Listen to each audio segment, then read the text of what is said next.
Hello, I'm Andrew Sachs-McLeod, Chief Executive Officer of Finance Feeds, and today I'm here at Leverate's head office in Ramat Gan, Israel, and I'm joined by Jordana Barkats. Hello, nice to meet you.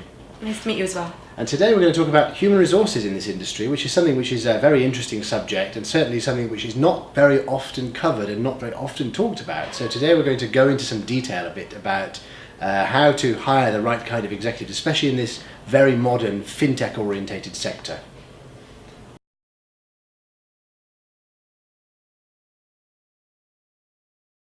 So I'm an HR manager at Leverate. We're a team of 3, which is actually a pretty high ratio compared to the industry because we really believe that our people are an important resource. And I don't like human resources, but the people are what make the company work.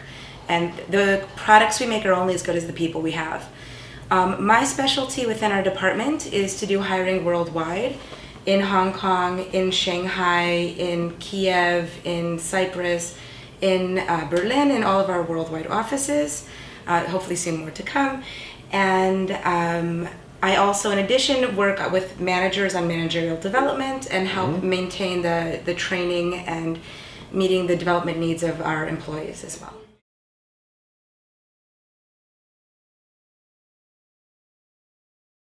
I can tell you that assessing people is really part of my background. I'm a psychologist by training, and a social psychologist, which is not exactly therapy. It's more really assessing people and personality.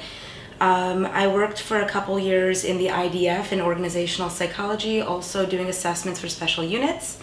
Which is the Israeli army, or the IDF is the Israeli army, right? Correct, yeah. Correct. Doing assessments of soldiers and kind of seeing what were the needs of different army groups and who could meet those needs.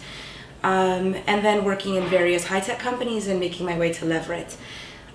Based on that kind of training I've had, really when you hire people to a company, before you even look at their specific skills, obviously if they need to have a certain threshold of professionalism and of experience and of intelligence to do their job well, but above and beyond that, they need to fit the company culture and fit the company values and be creative and be agile in their outlook, because companies are always growing and always developing and the technologies are always changing.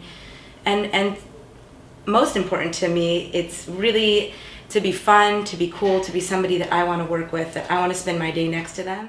I believe in that very strongly. I think that across the board in every technology, from high-tech to FinTech to biotech, the rate of technology and the rate of changes in the industry, in our environment is speeding up. The changes are very, very rapid. They are indeed, yes. And at the end of the day, if you hire somebody with a certain set of knowledge, that knowledge may be obsolete in a year from now. And really the kind of people that can continually learn and continually grow and understand in a deep way the principles that underlie the knowledge and the needs of the companies and the clients, that's what I'm looking for. I have to say human resources is a very interesting field. We work a lot internally with all different levels in the organization and all different departments. I think we also have a very unique point of view. We have a lot of knowledge about from the very bottom and the people in the entry level, how they feel, and also the point of view of the middle management and the higher management. And a lot of our work is really to bridge some of the communication and some of the needs of all those different groups. Yes. We also work externally with external vendors, training vendors, a lot of candidates. If you think each position that's open, there's 100 candidates. There must be, yes. That want to join the company and to go through and really investigate each one of them and try to assess their potential to fit the position in the company. We have a lot of interaction with external people as well. Very interesting. And I personally find it fascinating to be working globally.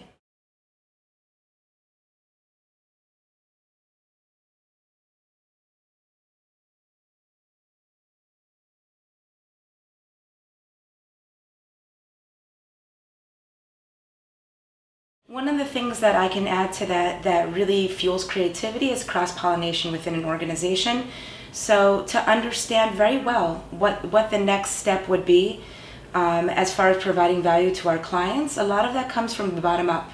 from the people that are speaking to the clients. And if they're empowered and they're able to communicate it through different levels and through different departments, and there's less siloing, then the flow of communication really brings added value in each direction. Yes. And allows people to bounce ideas off each other and be creative. Yeah, certainly makes sense to me. And I think Leverate has become this is a recent thing with Leverate, has become such a comprehensive company in the research and development side of things. All of the server hosting and everything internal within the company has been the brainchild of a lot of the talent within the firm. Mm-hmm. And that kind of is relatively unique within large end-to-end solutions providers. I would call that the investment in human capital. You agree with that? I agree with you completely, and that's really one of the reasons why I enjoy working here. It's a real pleasure, to work with people on a certain level, with a certain edge, a certain sharpness. They surprise you with their ideas, mm-hmm. and that to me, and encouraging that and growing that culture is really why I'm here. I think that also we have a caliber of people that, like almost as Steve Jobs said, you show them the possibilities and then they realize that they need it. Yeah. Companies need to hire people that are visionaries as well. Yes, they do. Yes, they do indeed. And sometimes companies do hire people that are visionaries, but don't give them the tools or the empowerment to really share their ideas and build their ideas within the framework that's allowed within the company. So that's not just hiring the right people, but really giving them the tools and the empowerment that they need.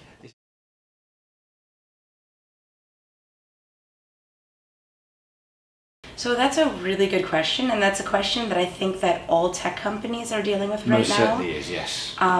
It's really one of the biggest challenges, and even outside of tech, it's a huge challenge retaining talented people.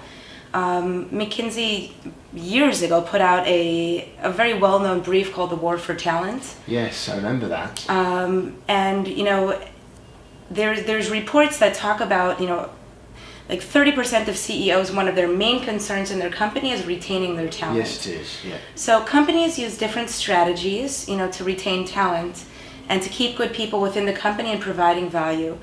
Obviously there's a competitive salary, there's benefits, there's a good working environment. We provide all that, but there needs to be something beyond that as well.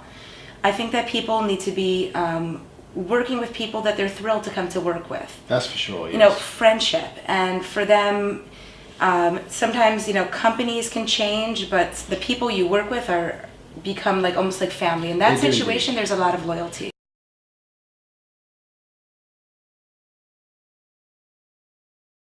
So we definitely are looking for people in Hong Kong that have the languages and the skills for mainland China, mm-hmm. and other regions in Asia as well. Again, we tend to hire Hong Kong locals, but we're not closed to people. Again, this is a philosophy of hiring. I would prefer to see who they are and the skills they bring to the table, and after look at any of the other things, like where they're from originally, yes. and all their demographics. First, do you have what it takes? Do you have the horsepower? That's it. Yeah. I think I understand the question, but I think it relates really to the company's needs. And I think that in Leverate, as you know, there has been turnover, and we have had some people that have been key players in early stages of the company, yes. move on to other yes. projects at later stages of the company. And each company in its different stage of development has different needs for the kind of people that will bring the company forward and bring the best value to their clients. So that goes back again to the turnover, to a point that I actually wanted to add, that turnover's not preventable. There will mm-hmm. always be turnover, and to me it's also bringing in new blood and new ideas into the organization. Turnover is not necessarily a bad thing. You have to understand who your key talents are, and you have to retain those as much as possible. And when you go ahead and hire somebody who's when somebody decides that they're going to leave, you can try to retain them if they're a key talent. But if you understand that they've brought a lot of value, they feel like it's time to move on, that's also legitimate. If they yes. have a dream to start their own business, we wish them well. They leave on good terms, and they're ambassadors for our company.